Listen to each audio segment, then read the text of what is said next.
Craftsman Days are here at Lowe's with big savings on the tools you need. Right now, get a free select tool when you buy the Craftsman V20 2-pack battery kit. Whether it's the backyard, the bathroom, or beyond, Craftsman has the tools to help you power through and get the project done right. Because DIYing is unpredictable, but your tools shouldn't be. Shop Craftsman at Lowe's today. Valid through 6/18 while supplies last. Selection varies by location. Welcome to the VSiN Weekend Morning Line on VSiN, the sports betting network. We are off and running on a Sunday morning, Memorial Day weekend. Happy 3-day weekend to all of you. Maybe happy summer, depending on where you might be across the country. Maybe your kids are all done with school. Mine is, and I don't know if that's a good thing or a bad thing. But regardless, you got a 3-day weekend here. It is Memorial Day weekend. We got the French Open underway over in Roland Garros. I'm sure Zachary Cohen, our guy, was very much locked in. He and Gil, I'm sure, are watching this feverishly, what is unfolding over there on the clay in Paris. But a lot to get to today. What we saw last night, of course, we will get to as we saw a couple of blowouts as the Florida Panthers continue to do what the Florida Panthers do and just absolutely eviscerate the Carolina Hurricanes. The Minnesota Timberwolves, I don't know if many of us saw this one coming. Look, we talked about it yesterday on the show that we thought maybe first half look for the Minnesota Timberwolves. They come out strong with that home court advantage. Don't we wish all our bets were that easy to be up 30 plus at half en route to a 42-point victory? We'll discuss what we saw last night a little bit later on here in the morning, but a lot to get to as we've got a Game 3 on the ice in the Western Conference Finals coming up later on this afternoon. Unique start time, 3 o'clock in the East up there in Edmonton. So 1 local time for the Edmonton Oilers and the Dallas Stars. And then tonight, we get the Indiana Pacers and the New York Knicks. Desperation for the Knicks after dropping, of course, Game 1 in wild fashion and then Game 2 just on Friday night. So what will we see from the Knicks? Will we see a lineup change? That is certainly on the table and has been reported by some that we could see tweaks to the New York Knicks lineup. It's a busy day, by the way, in Indianapolis. Wes Reynolds going to join us in hour number 2 because this is his weekend, man. Indy 500 today. Unfortunately, the Indiana Fever, even though they did get the cover yesterday in a pretty wild finish as the New York Liberty came back to beat the Fever and there in Gainbridge Fieldhouse. But a big weekend in Indianapolis with the Pacers Game 3 tonight there in Indianapolis. But of course, the running of the Indy 500 later on this afternoon. So a whole lot to get to. We like to start the show the same way every single Saturday and Sunday to prepare you properly for the day ahead. So let's do it. Let's set the scene. Let's dive into the biggest games of the day. And let's start on the hardwood. Desperation time for the New York Knicks as they are down 2 games to love. You know, I got a little tennis on the mind as I'm watching the French Open here.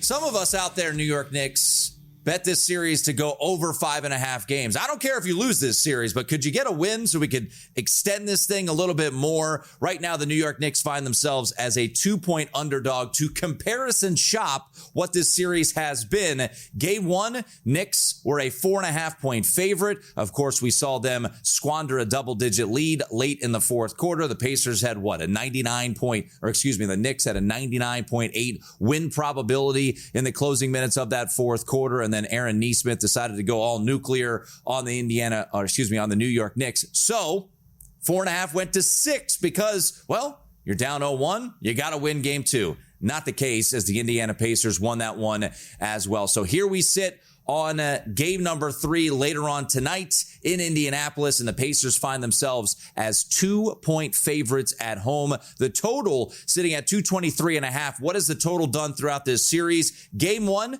221.5. We saw 250 250 points in the regulation. In overtime, we saw 23 more points, 138-135. Pacers win, so an easy over in that one. And then game 2, pretty close to the number, right? 223 is where we closed. Final score between Pacers and Knicks, 114-109. So not too much of an adjustment from where we were from game 2 to game 3. Right now sitting at 223 and a half. But of course, it goes from Madison Square Garden, hostile environment for the Indiana Pacers, back home to Gainbridge Fieldhouse, and Pascal Siakam knows can't look ahead, and all you got to do is focus on game number 3. We have a long way to go, and it's only going to get tougher for us, and I think we just got to continue to stick to the plan. We worried about one game, we're not really thinking ahead. We focus on game 3 at home. Can't wait to get back to our fans. They're itching to have us out there, and I know it's going to be crazy. We can't wait to play in front of them.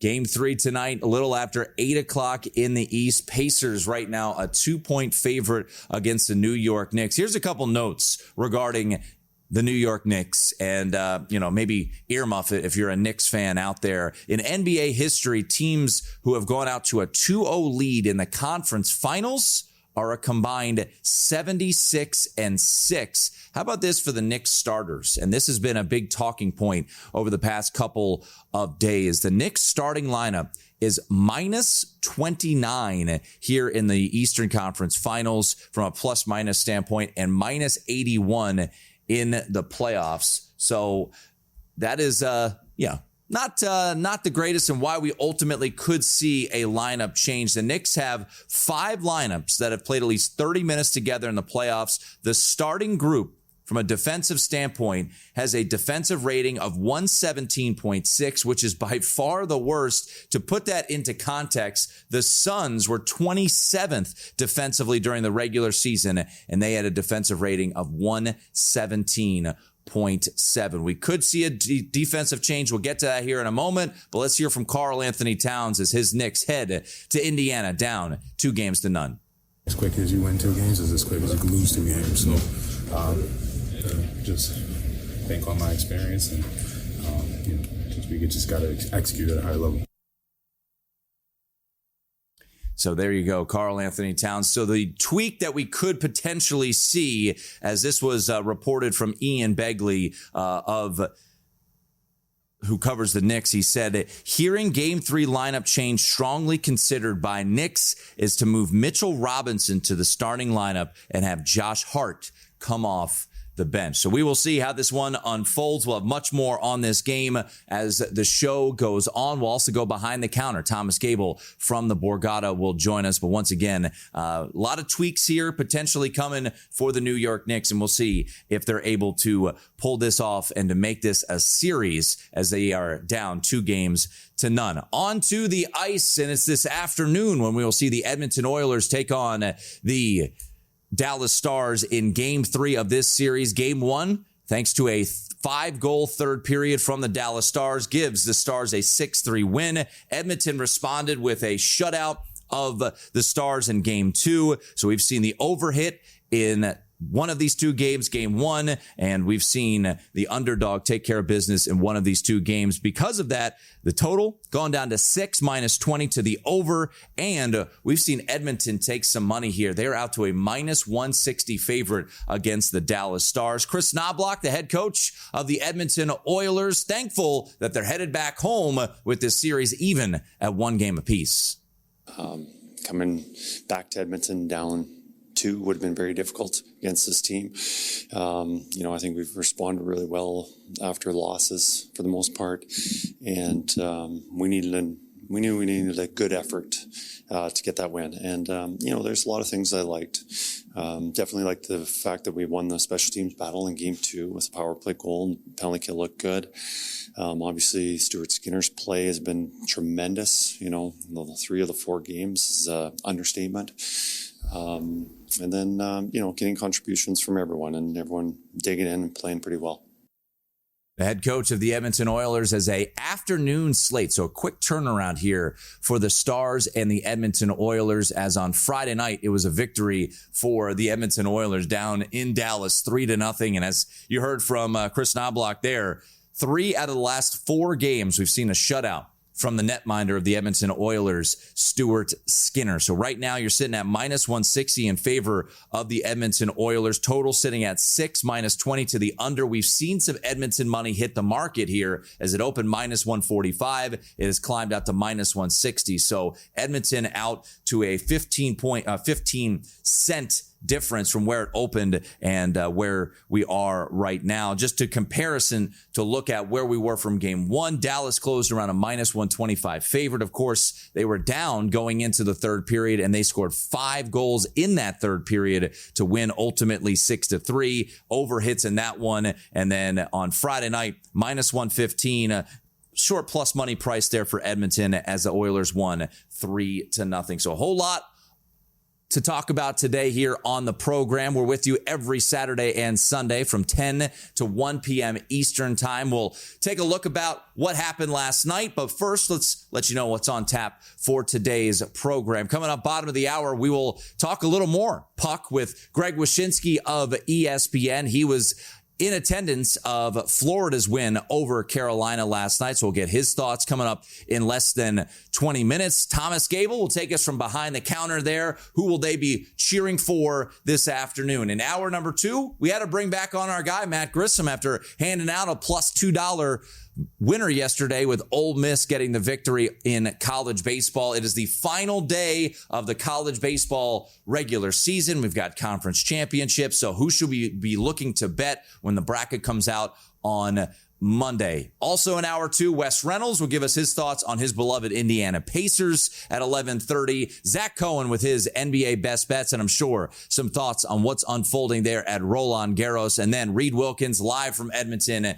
in the final hour of the program. So a busy day ahead. Plenty of baseball, obviously, on the docket as well here on Memorial Day weekend. So hang out with us for the next 3 hours. It is the VSiN Weekend Morning Line. But as we like to do here on the show, we set the scene and then we take a step back. About last night, those Minnesota Timberwolves, boy, they were alive and well in the Twin Cities. It is VSiN, the Sports Betting Network.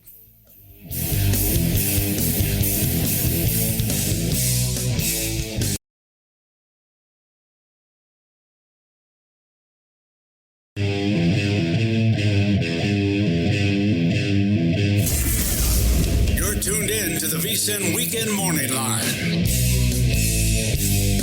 Happy Sunday morning. We're keeping it rolling. I'm Tim Murray live from the Circus Sportsbook in downtown Las Vegas as we get you set for a busy day ahead. And as Mr. Tony on Twitter, Mark Tony, says, hey, got to talk a little racing today. It is literally the biggest racing day of the year. All right. Before you start accusing me, that's why we have Wes Reynolds on. Wes can talk everything. He'll join us in the second hour of the program as it is race day there. Kiss the bricks, right? Huh? Yeah, racing knowledge right here. Indianapolis 500 later on this afternoon. I was actually in Indianapolis last year around this time. It's a pretty fun weekend, no doubt. And I think today will be a little bit ratcheted up because not only do you have the Indianapolis 500, but then later on tonight you have Pacers and Knicks. Right now, the Pacers a 2-point favorite against the New York Knicks. Total 223.5. And as mentioned, they're in the open. Expect a lineup change there for the New York Knicks as Mitchell Robinson is expected to take the spot of Josh Hart. So we'll see if that can change the defense, which has been, to say lightly, not very good for the New York Knicks throughout the first 2 games of the postseason series or the Eastern Conference Finals here. So we will see how it ultimately unfolds today. Total 223.5. And once again, the Knicks a 2-point dog tonight against the Indiana Pacers. But as we like to do here on the show is, you might be getting up, getting your morning coffee, whatever you do on a Sunday morning.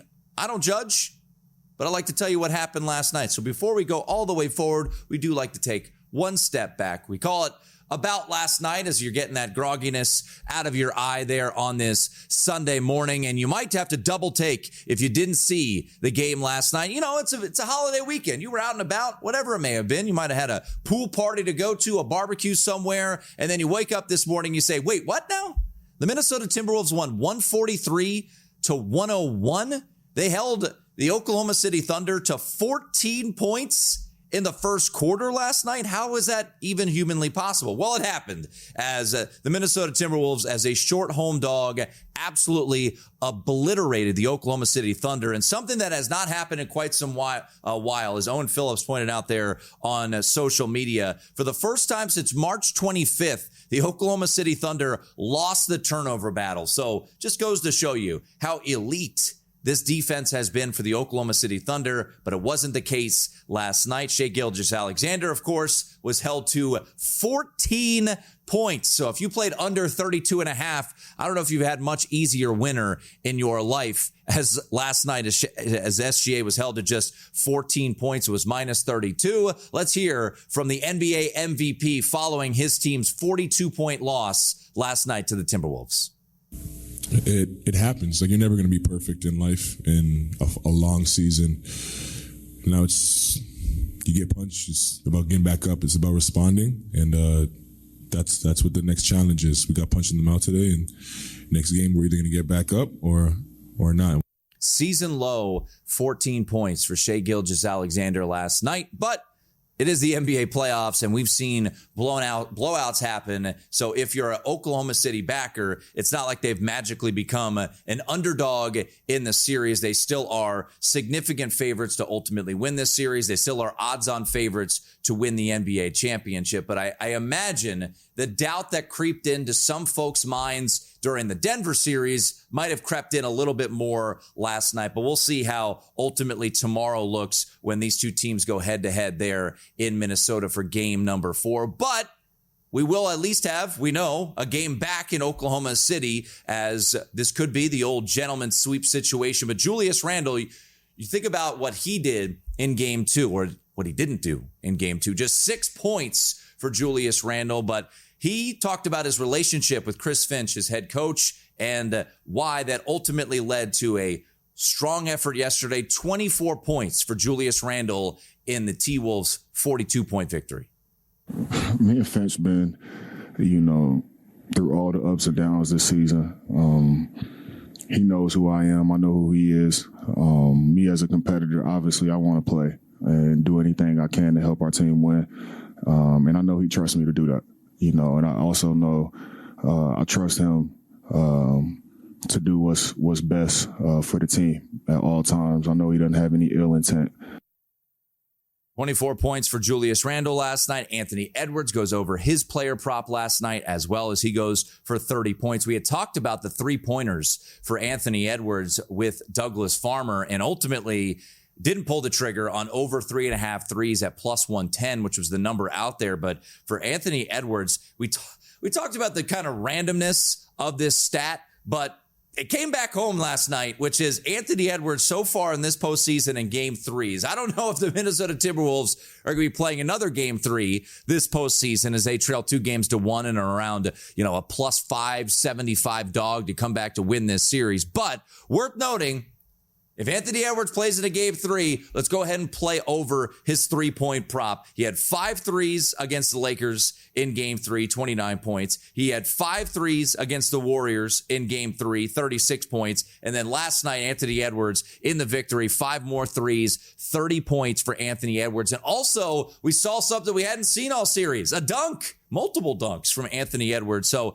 a dominant performance, to say the least, from the Minnesota Timberwolves last night. Go up 20 after the first quarter, 31 after the first half, and cruise their way to a 42-point victory. Right now, what adjustments have we seen from a point spread standpoint? Not a whole lot. Right now sits at 3.5 is where we are. Total of 218. Yesterday, this number closed at 3. So a little bit of a bump back to Oklahoma City, but you're still seeing some threes out there at the end of the day. But Oklahoma City still up 2-1, still around a minus $8 favorite to win the series against the Minnesota Timberwolves, but impressive effort, needless to say, by the T-Wolves last night. And we know we will get at least one Game 5. We don't know that for sure with New York and Indiana. Where we might not get a Game 5 is on the ice, because the Florida Panthers just continue to absolutely pummel the Carolina Hurricanes, as this has been a laugher of a series. 5 goals in the third period for the Florida Panthers. And anyone out there like me who had under 5.5 going into the third period, you felt like, all right, we have a little bit of wiggle room. It's 1-1 going into the third period here. And then the Florida Panthers said, nah, we're going to score 5 goals here in this period and run away with things to win this one 6-2. And the Florida Panthers now, if you look at the scores so far in this series, a combined 16-4. The Florida Panthers have outscored the Carolina Hurricanes. But don't tell that to Brad Marchand, because he said, forget the scores. It's been a lot closer than you would think. I don't think that the way the games have been played is really an indication of what the outcome's been score-wise. They've been pretty tight. It just seems like we've gotten a couple bounces and a couple lucky breaks here and there that have kind of given us a pretty good lead. We've capitalized on special teams, obviously, which is huge this time of year. So, don't expect that, but it doesn't matter. Like it's not going to change anything about next game. We got to come in and prepare the same way, and it's always the toughest one to get. So we got to make sure we bring our best. How about this stat? And once again, I told New York Knicks fans to earmuff it in segment 1. Hurricane fans, if you're out there on this Sunday morning, you might want to earmuff this. You know it, so it won't hurt your feelings. 15 straight losses in the conference finals for the Carolina Hurricanes. That is wild. 15 straight. It could be swept 4 consecutive conference final appearances as the Florida Panthers. Boy, I don't know what happened since they lost that Game 6 to Toronto on home ice, but it has been an absolute whooping since then. 6-2 Game 7 win, 6-1, apologies to the Florida Panthers and Sergei Bobrovsky. You didn't allow an extra goal. 6-1 Game 7 north of the border against Toronto. 5-2 Game 1 against the Canes on their ice. 5-0 against the Canes in Game 2, and then 6-2 yesterday when the game was tied at 1 heading into the third period. We'll talk more about this coming up in just a moment with Greg Wyshynski, who is at this game, and the Florida Panthers right now, ladies and gentlemen, with Game 3 between the Edmonton Oilers and the Dallas Stars today. They find themselves as the betting favorite to win the Stanley Cup for a second straight year. Right now, the Florida Panthers at DraftKings are an odds-on favorite, -105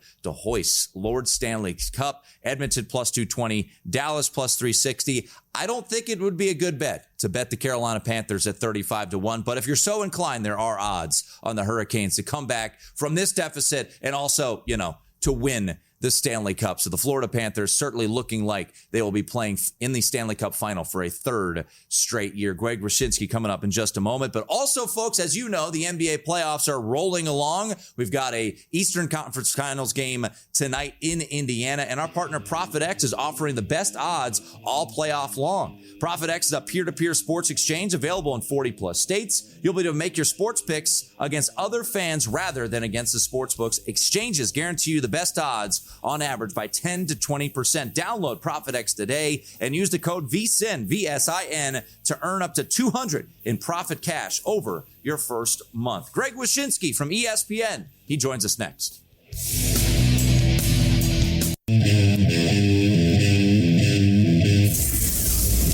tuned in to the VSiN Weekend Morning Line.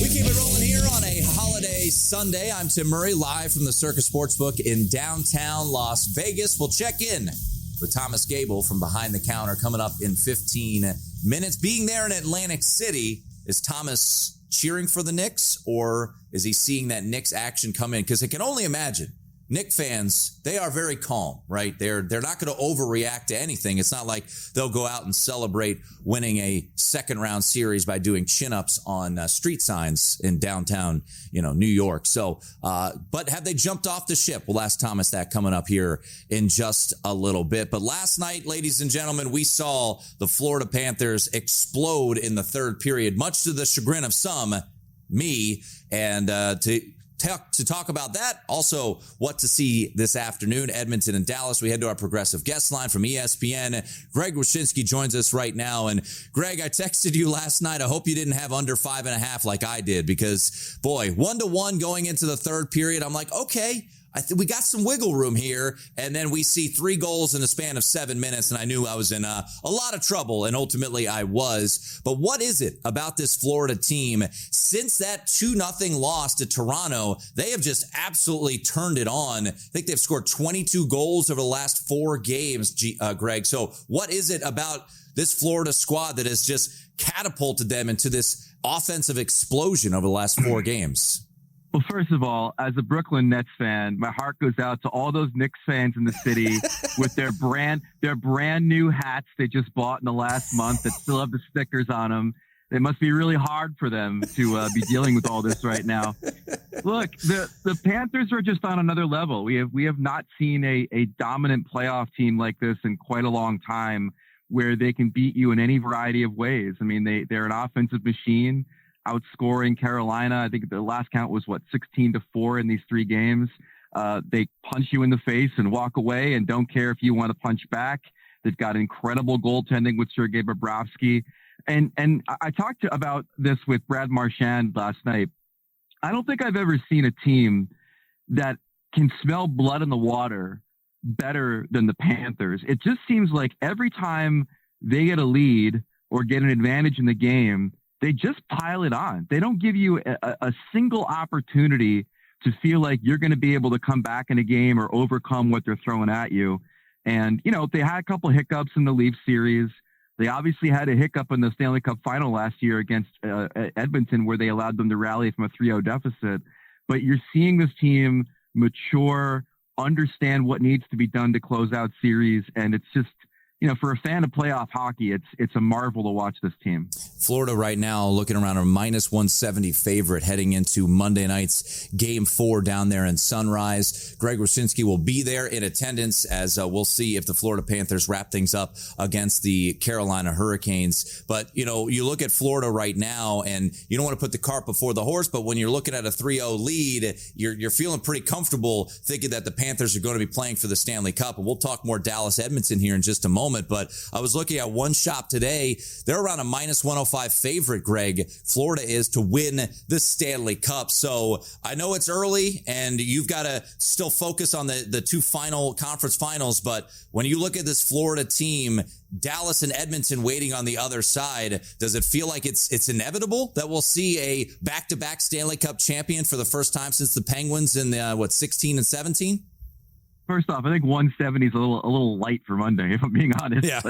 like Carolina threw their best shot at them in Game 3, and they held them 1-1 through 2 periods. But then, the Panthers get a great individual effort from Jesper Boquist, who's only in the game because Sam Reinhart's injured, and then they're off to the races. So I think Carolina's pretty debilitated right now. As far as the cup goes, I hesitate to say that this is a juggernaut, because I think what's coming out of the West, if it's either Dallas or Edmonton, both of those teams are incredible, and both those teams are very capable. Obviously, in Edmonton's case, there's the familiarity aspect as well, having played Florida last year and having some proof of concept to having beaten them in 3 games to rally in that series.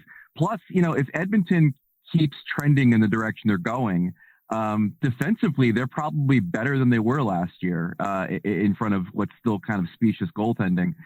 So, I think either of those teams in the West can give the Panthers a real series. I don't think it's predestined that the Panthers are going to win the Cup.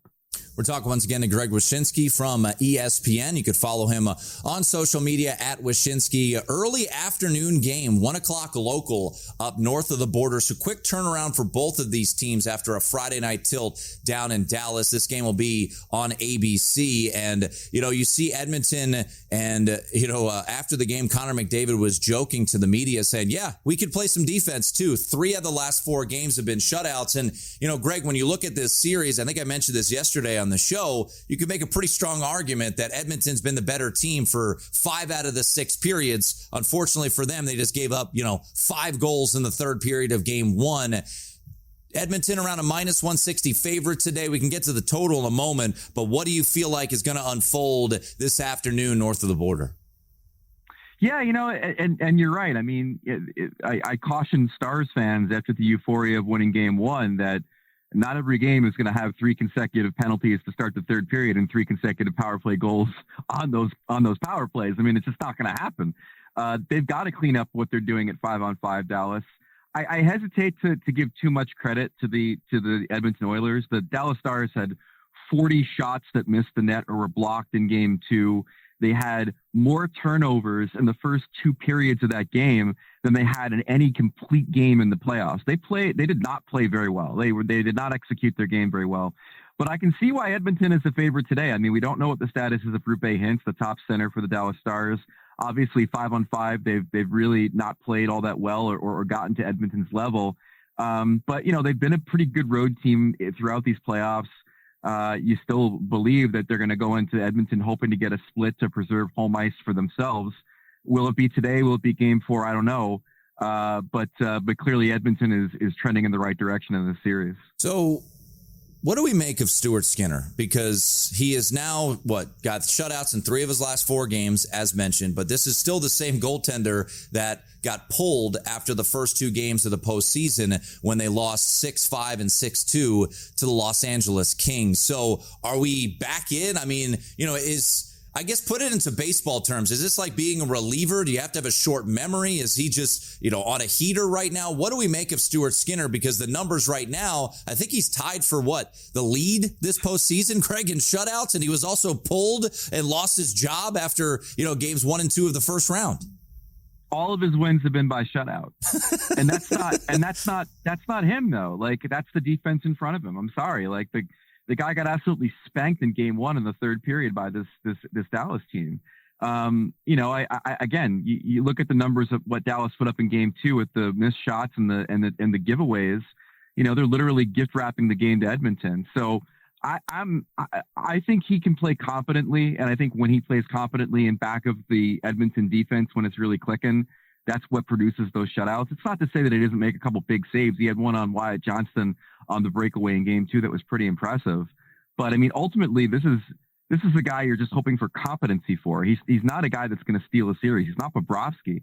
He's not Jake Ottinger. So again, it's pretty funny. I mean, there was somebody saying after game 2, if this guy gives up a goal, just pull him. Because obviously it won't be the last goal he gives up in the game. It's either going to be a shutout or he's going to fall apart. So not a believer in Stuart Skinner. Great story, great guy, but not necessarily a guy I trust in the playoffs. All right, Greg, before we let you run, Greg Wyshynski, ESPN. He does some work on ESPN Bet as well. So anything for today jumping out to you with Stars and Oilers? Total 6.5. And as mentioned, Edmonton a minus 160 favorite. Yeah, that total's an interesting one because it really depends on what you think you're getting out of this game. I could see a situation where Dallas plays within their structure. They're a little bit banged up. They're trying to kind of rein things in after what happened in game 2, and we end up with a bit of more of a road game grind.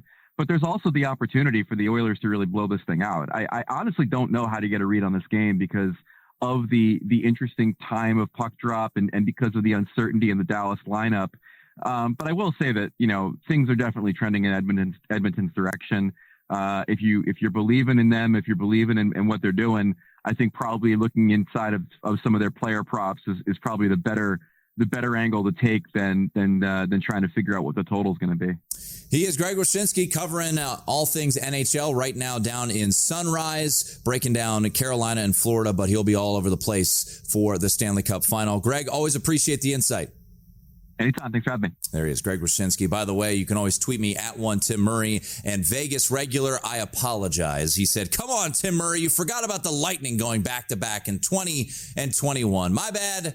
My apologies. I had Penguins on the brain. So, yes, the Florida Panthers, if they were able to hoist Lord Stanley Cup for a second straight year, they would be the first team since the Lightning did it in 20 and 21. You know, if you want to get smarter, and sometimes you got to tweet me and remind me to be smarter, you can get smarter with the VSiN Pro subscription right now.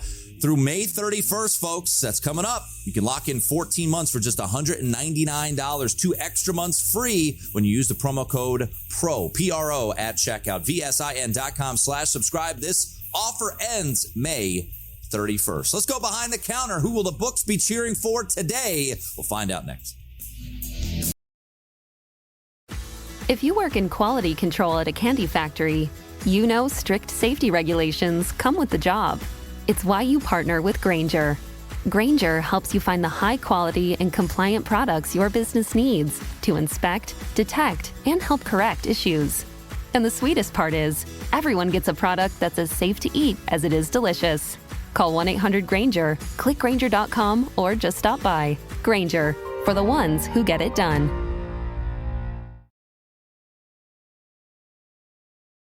You're tuned in to the VSiN Weekend Morning Line.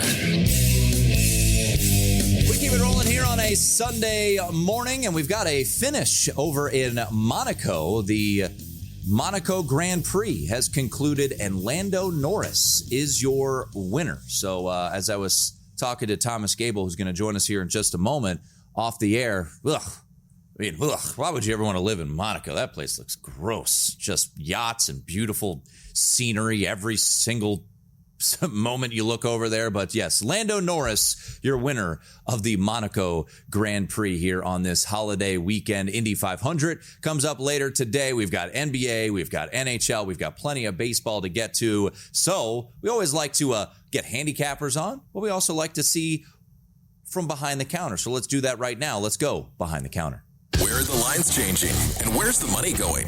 Let's go behind the counter.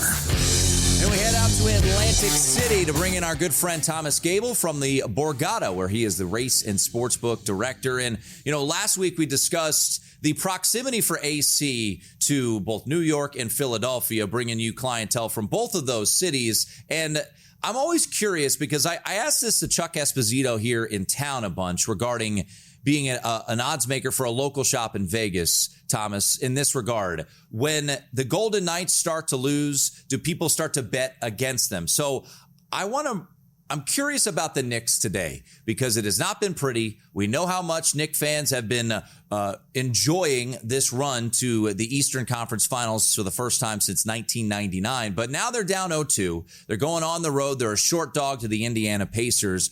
Are your customers going against the Knicks, or are they still with blind belief that their beloved New York Knickerbockers will get back into this series?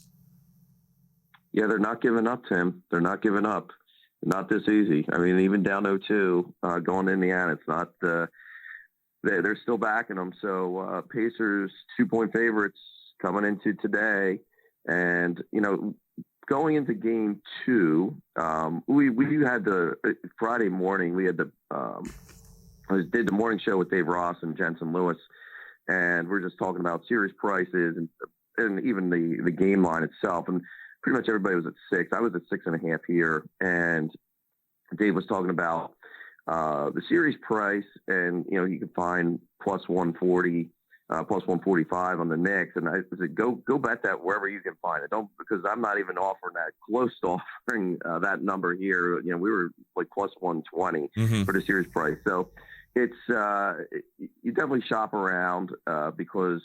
You know, things are very skewed here when it comes to New York, and certainly in this series.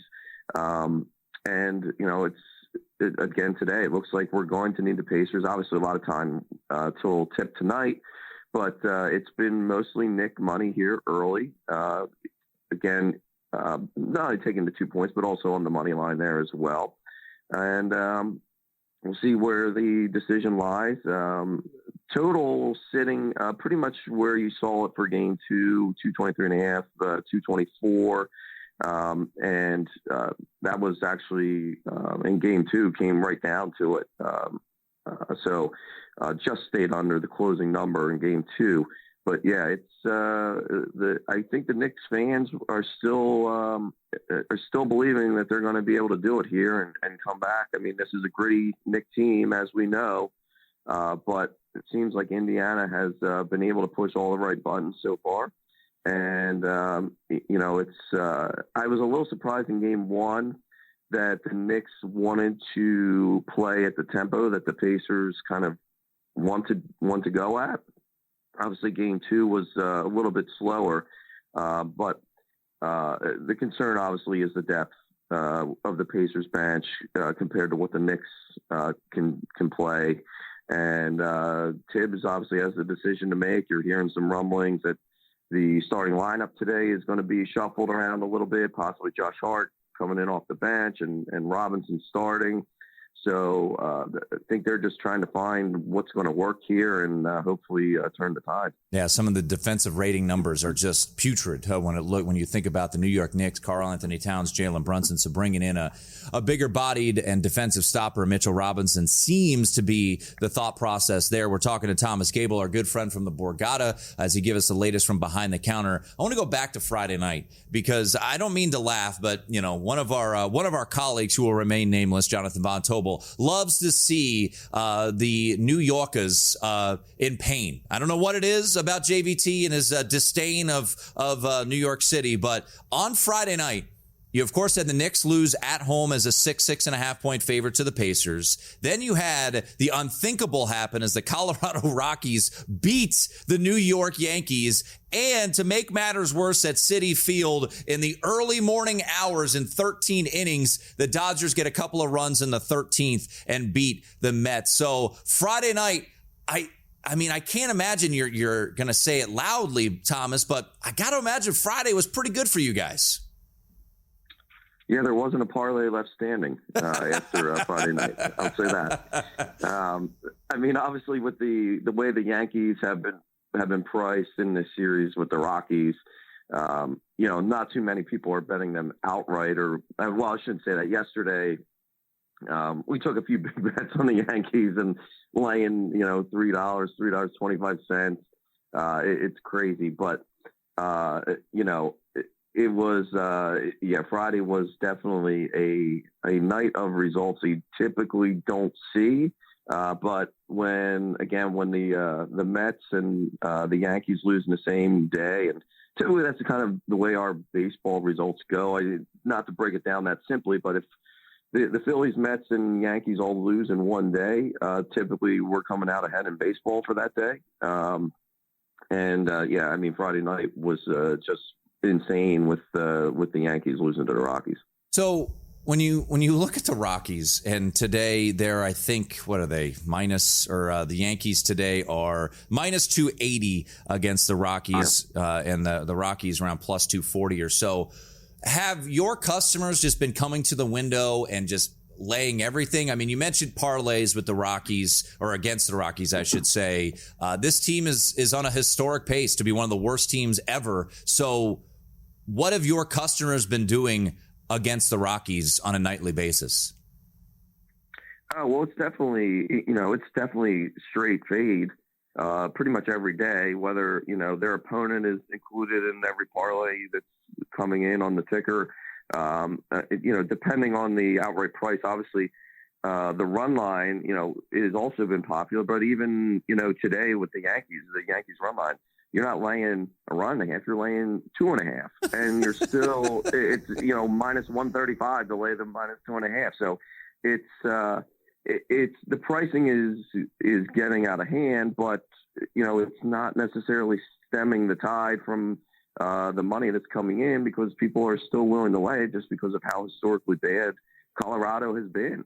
And it's going to be interesting to see how this shakes out the rest of the season, if they can kind of go on possibly a little bit of a run here or there.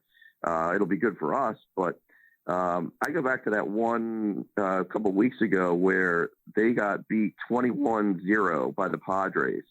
The next day, they won. I couldn't tell you how much money. Yeah, the next day they won, but there was so much money that came in on the Padres. Like, we cleaned up on that game. It was insane. It is wild to just see how it ultimately plays out. Rockies just 9 wins on the year. We're talking to Thomas Gable from the Borgata in Atlantic City. Thomas, we got an afternoon hockey game, which I'm sure you guys are happy about. Dallas and Edmonton. Right now, you're looking at a total at 6. Edmonton out to, at most shops, around a minus $1.60 favorite. What have you guys seen for this one with a puck drop in the afternoon today between the Oilers and the Stars? Yeah, Edmonton's been taking money here since we opened, and actually we're up to 165 now on the Oilers. So they've been taking money, and we'll see how this one shakes out. Obviously, series tied 1-1. Have a little bit of liability on the Oilers in the futures, but they're certainly, them and the Stars priced pretty much the same here in terms of the Stanley Cup futures. With the way that the Panthers have looked, I mean, you'd be fortunate now, I think, to even get them at even money to win the Cup.